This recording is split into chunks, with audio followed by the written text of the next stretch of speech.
Halo smart viewers, kembali lagi di Movie Freak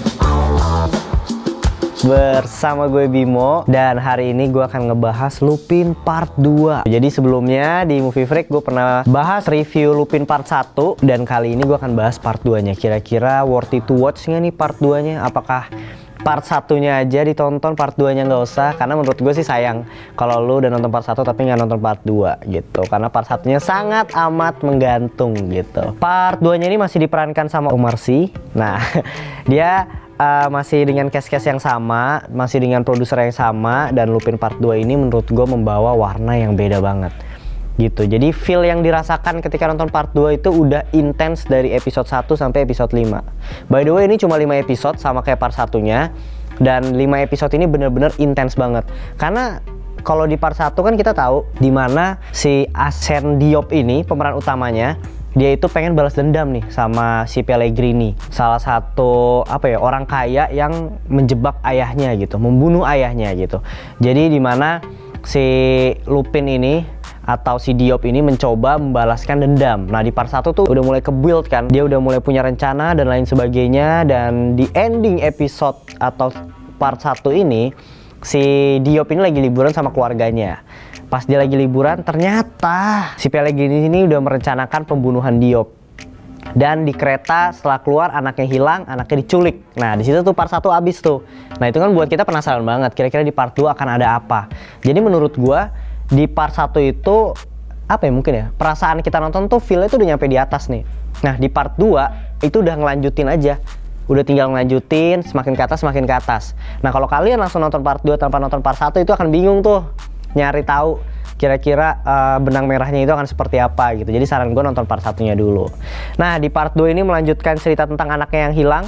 Asen Diop ini bekerja sama dengan polisi yang baik tuh, polisi yang diusir-usir di Part 1, yang kayak lu nggak boleh ikut project, karena menurut kepala polisinya dia tuh terlalu terlalu fiksi mungkin ya pikirannya, karena terlalu percaya sama novel si Lupin ini, padahal dia adalah kunci sebenarnya untuk menangkap si Asen Diop ini sebenarnya. Nah, polisi ini ketemu kan akhirnya sama si Asen Diop ini, membantu untuk menyelamatkan anaknya. Ini seru banget sih. Ini menurut gue jadi salah satu series yang wajib banget ditonton untuk kalian yang suka detektif. Karena kenapa?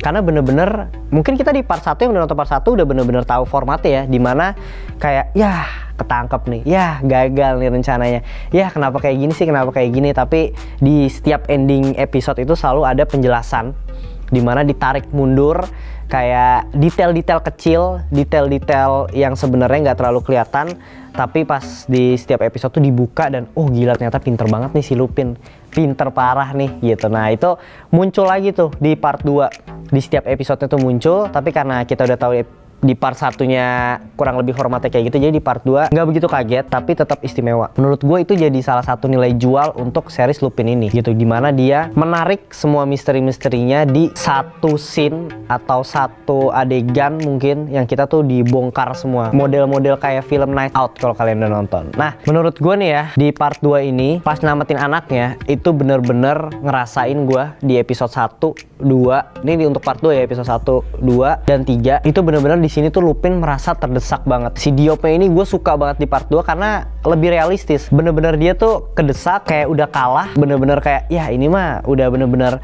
efek dari Part 1, efek dari dia mau balas dendam, dan si Pellegrini-nya tahu.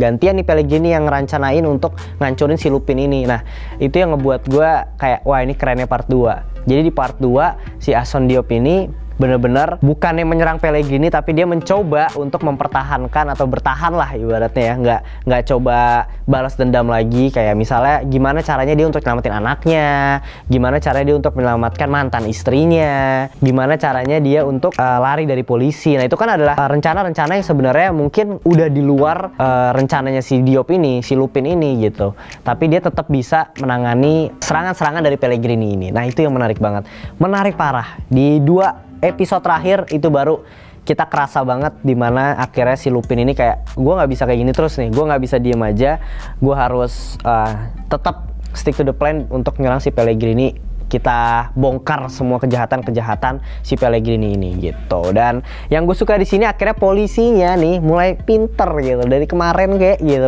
Di part 1 tuh kayak dia tuh kemakan jebakan mulu gitu. Di part 2 nih akhirnya pokoknya ada satu polisi yang rada berewokan, rada keriting. Itu dia tuh salah satu akhirnya pinter banget. Dia suka novelnya Lupin dan akhirnya dia mencoba mencari tahu langkah demi langkah si Diop ini. Dan akhirnya yes, kali ini menurut gue polisinya selangkah lebih maju dan itu ngebuat series ini jadi semakin intens itu. Jadi imbang lah menurut gue. Si Diop ngelakuin A, polisinya udah mulai tahu nih, walaupun selangkah lebih mundur ya, maksudnya nggak setara sama si Diop tapi mulai ngejar. Itu yang gue suka. Akhirnya di sini juga sahabatnya Lupin nih, karakternya bukan cuma Lupin doang yang beraksi, dikasih lah karakter lain, yaitu sahabatnya yang pakai kacamata yang tadinya di rumah doang cuma ngurusin jam. Akhirnya dia keluar untuk membantu si Lupin. Nah ini gue suka, ternyata dia tuh pinter gitu loh. Ternyata dia bukan sekedar ngasih saran atau ngasih advice untuk Lupin dan istrinya, mantan istrinya gitu, tapi dia tuh bener-bener ikut beraksi. Nah ini yang gue suka. Gue suka banget, jadi kayak oke, Lupinnya kayak gue akhirnya punya tim loh, gue nggak kerja sendiri gitu. Nanti ada lagi satu orang yang gue cukup suka juga nih keluar di series part 2 Lupin ini. Nah sayangnya ya, bukan sayangnya sih, ini menurut gue pribadi ya, dia tuh harus mengumumkan part 3-nya keluar. Aduh, gue ngerasa ya di part 2 tuh udah cukup banget. Udah bener-bener menjawab semua pertanyaan-pertanyaan di part 1 dan udah clear banget, sangat amat clear. Nah gue bingung nih di part 3 dia akan nyeritain apa lagi. Dan feeling gue adalah di part 3 akan terjadi konflik baru. Karena kan udah diumumin setahu gue di part 3 itu akan keluar di akhir 2021 atau awal 2022 gitu. Dan jaraknya jadi kayak Lupin part 1 di Januari, part 2-nya di Juni, part 3-nya di Desember gitu. Sedangkan nih konfliknya udah selesai nih, part 1 part 2-nya, di part 3-nya mau ada apa lagi.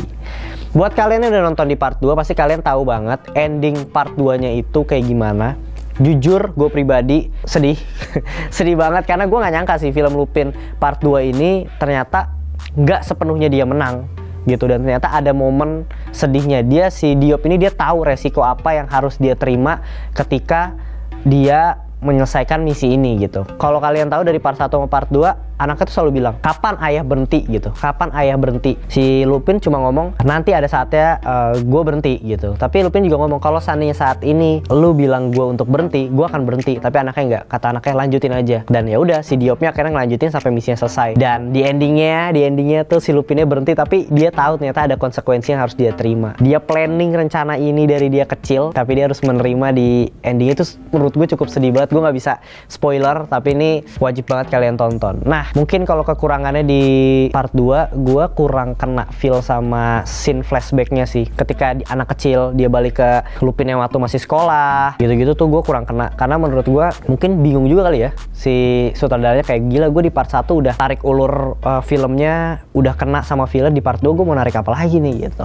Tapi ya tetap bagus sih, nggak terlalu mengganggu, cuma kurang kena aja feelnya. Selanjutnya nih ya, trivia menarik mungkin dari series Lupin ini. Jadi si Omar Sy ini selain memerankan ya peran utamanya di series Lupin part 2 ini, dia tuh juga menjadi eksekutif produser dari TV show ini. Yes, gue juga nggak kaget sih karena si Omar Sy ini dia tuh salah satu aktor terkenal di Prancis dan udah menurut gue udah cukup mendunia juga ya, udah beberapa kali main film Hollywood dan itu bagus gitu. Jadi kayak wajar aja dia jadi eksekutif produser di film Lupin ini gitu. Jadi Lupin menjadi salah satu series yang wajib banget kalian tonton di Netflix karena scoringnya buat gue untuk part 2 ya, untuk part 2 itu berapa ya, 7,5/10. Tapi kalau untuk secara keseluruhan nih, karena part 1 part 2 kan udah selesai, udah jadi satu kesatuan dan konfliknya juga udah selesai, jadi buat gue scoringnya tuh 8/10 gitu untuk part 3 ya. Semoga bagus, gue bener-bener mendoakan semoga bagus gitu. Segitu aja sih mungkin ya review untuk Lupin part 2. Buat kalian udah nonton, gue kepo banget nih sama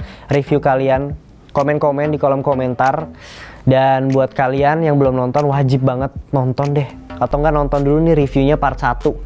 Ketika kalian udah nonton part 1 mungkin tertarik, nanti langsung nonton yang part 2-nya. Nah, jangan lupa juga follow sosial medianya Movie Freak. Ada di Twitter, ada di Instagram, ada di TikTok tentunya. Subscribe dan komen YouTube-nya Movie Freak. Sampai ketemu di video selanjutnya. Bye!